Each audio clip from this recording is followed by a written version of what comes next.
Welcome in, guys, to Heard It Here First. This is the 2025 preseason preview of the Cameron Yoeman. We have returning running back, DeMarcus Lopez-Pinchback, returning defensive end, Mykel Kieth.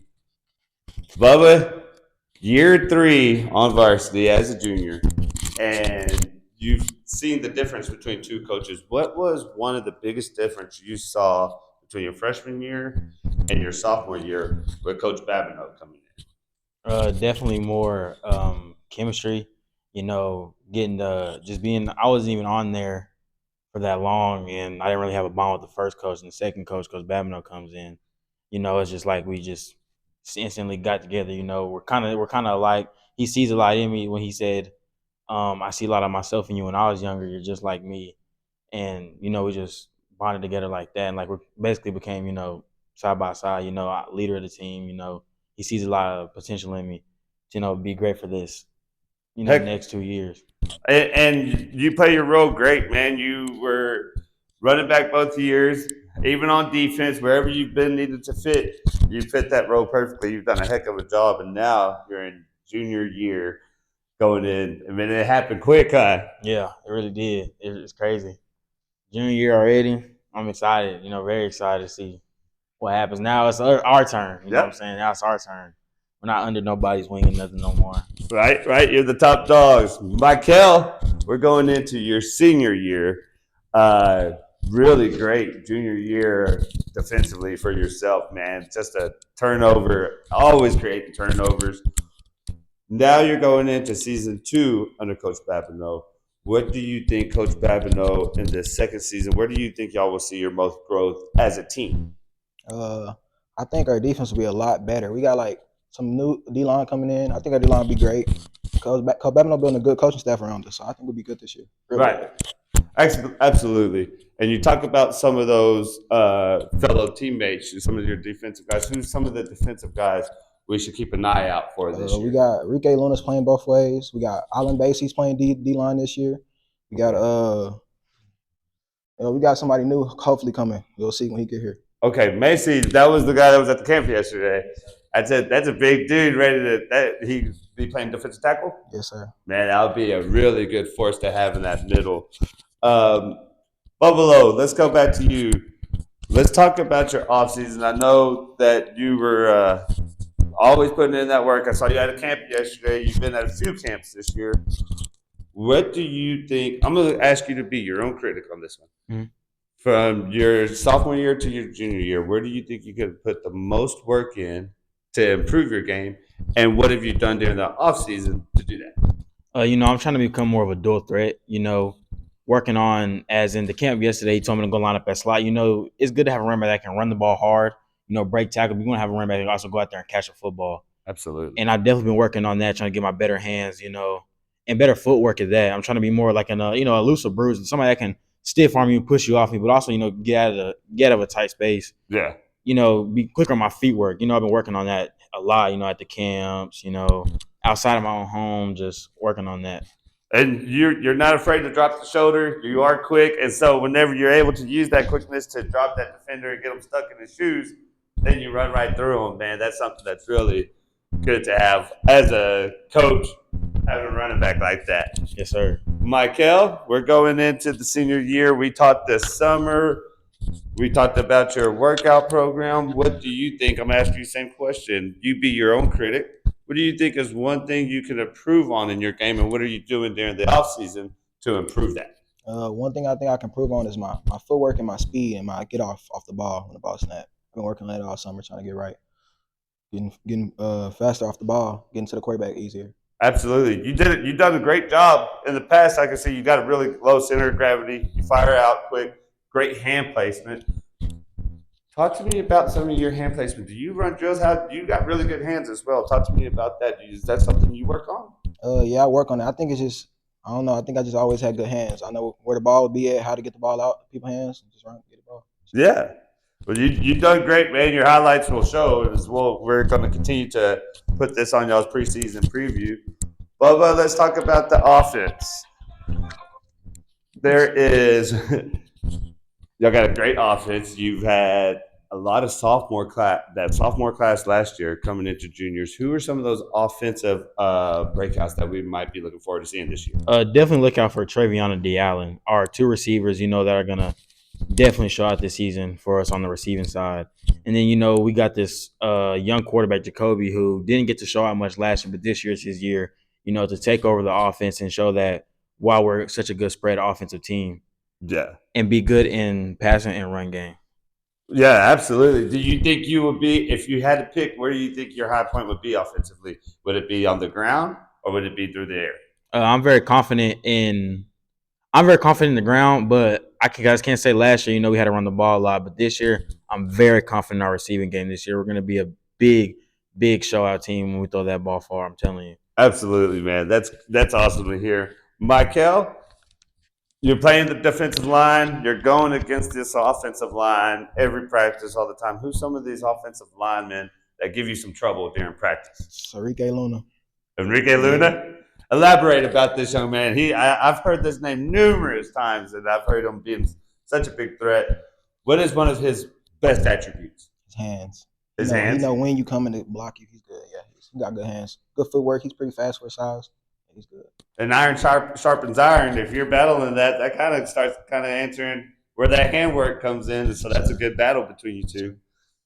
All right, gentlemen. So that's going to really conclude it here. Is there anything you would like to leave with the Yeoman fans, Central Texas football fans, and the Heard It Here First football fans? We're going to be real good this year. Promise you that. I can second that. But below, same thing. What's the vibe? What would you like to leave the fans with this year?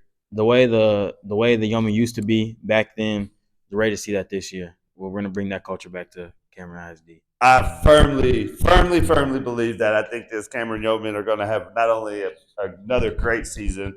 I think this is going to be a team that is not going to be knocked out in the first round this year. I think this is going to be a team that makes a run. And I appreciate you guys for giving me y'all's time.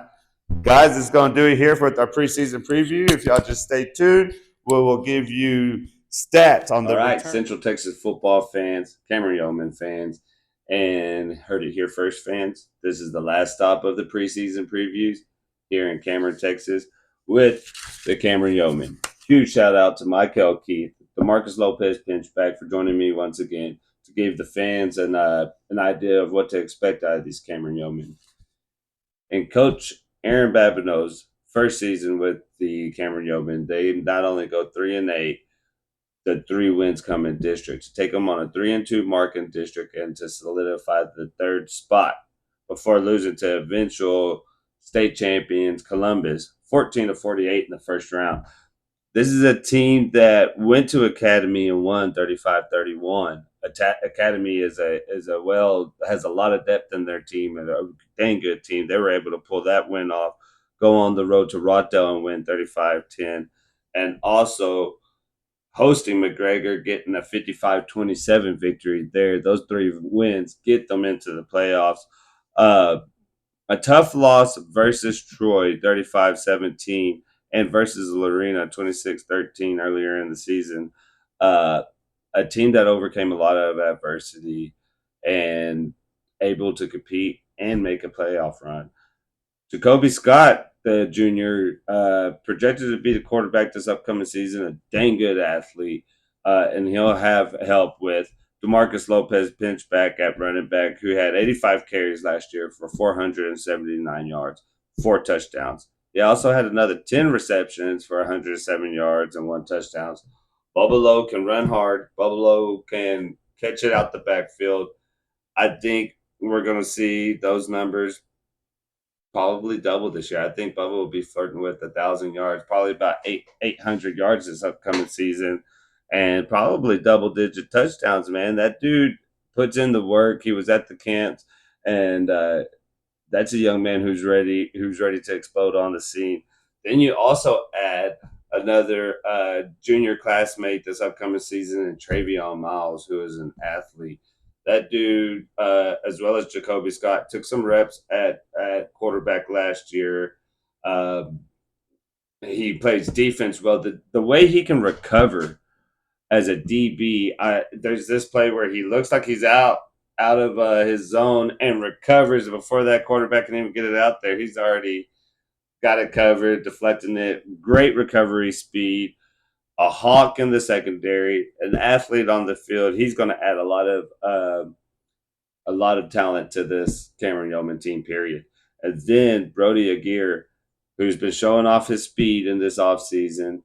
I think he's going to have his best season yet. He had 132 yards receiving last year and 2 touchdowns. He had, I think, 99 yards the season prior, his sophomore year, and a touchdown. I think we're going to see him explode on the scene this year as that senior leader at wide receiver. I think Brody will go over 500 yards and at least 5 touchdowns, if not more, in an offense that likes to put it on the ground. I think you'll see. Coach Babino open it up this year. I think we're going to see a really explosive offense. Get on the defensive side of the ball. And like I said, these Cameron Yeomen have a strong sophomore class, and a lot of these teams in this district do. But Gabriel Cerros, the linebacker, had 52 tackles, 1 tackle for a loss, 2 sacks, and a forced fumble. Mykel Kieth tore it up with 54 tackles at the end, 6 tackles for a loss, 3 sacks, 5 hurries, 4 forced fumbles, 2 fumble recoveries. And like I said, I spoke about earlier in this offseason in his player profile, the dude knows how to create turnovers. Enrique Luna, Kendrick talks about this young man all the time. Enrique Luna had 22 tackles, a tackle for a loss, a sack, and a hurry. He's part of that sophomore class. Travion, Bubba, Scott, Luna, Cerros, Carmelo Rangel, Andrew Castillo, Massey. I forget his first name. I'm sorry about that. But this team's got a lot of talent and a lot of sophomores that as they're going into those junior years, and then you have that senior leadership with Aguirre and Keith. This is a team that as we're about to break down this district, I think Cameron can maybe even slide up another one, maybe even second this upcoming season. With Franklin, we're going to get into the 3A Region 3 District 11. Team that won it all last year was Franklin in this district, and running back Jaden Jackson does graduate, but Franklin is just a football powerhouse. That's one of those teams that when they're on the schedule, it's a tough game. I think it does give some hope with Jaden Jackson, such a dominant running back being gone for this district, and maybe will there be a different winner, a different first place this year? It's going to be a tough. I think this district is outrageously tough. You switch over to Troy, who took second place. They graduate McMurdy, who threw for 24, 25 passing yards and 31 touchdowns. He also had another 174 yards and 9 touchdowns. Ketchum was accounted for 11 of those receiving yards. Reed Ketchum and 838 yards. Both of those guys graduate. They had a very senior-heavy defense that graduates. So I think Troy graduating so many seniors and those 2 key pieces offensively does open up that second spot. And Franklin, who doesn't have a lot of stuff out there for you to really dig into as far as their stats and whatnot. Franklin being a powerhouse, but graduating Jane Jackson and Troy, it's like, man, are those 2 teams going to finish in the top 2? You look over, they do return Jaden Lucky, that running back that was a sophomore last year, and he ran for 1,500 plus yards and 18 touchdowns. So they do have returning talent. And Cohen Ketchum, who had 674 yards receiving and an extra 10 touchdowns. So there are weapons there. Troy is one of those teams that plays tough football year in, year out.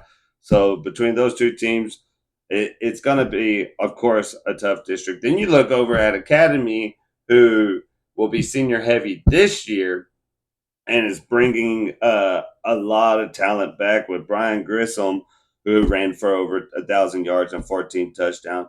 Vincent Williams, the wide receiver, 661 yards receiving and 5 touchdowns. They had 2 productive quarterbacks that are both returning. They have Elijah Lavon, who had 99 tackles.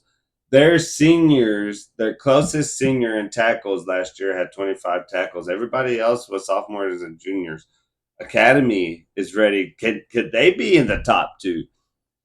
it is such a tough district. Then you're like, okay, let's not go no further because McGregor is returning Bubba Zacharias, who led the district in 2,458 passing yards, 19 touchdowns, 421 yards receiving, and 10 touchdowns.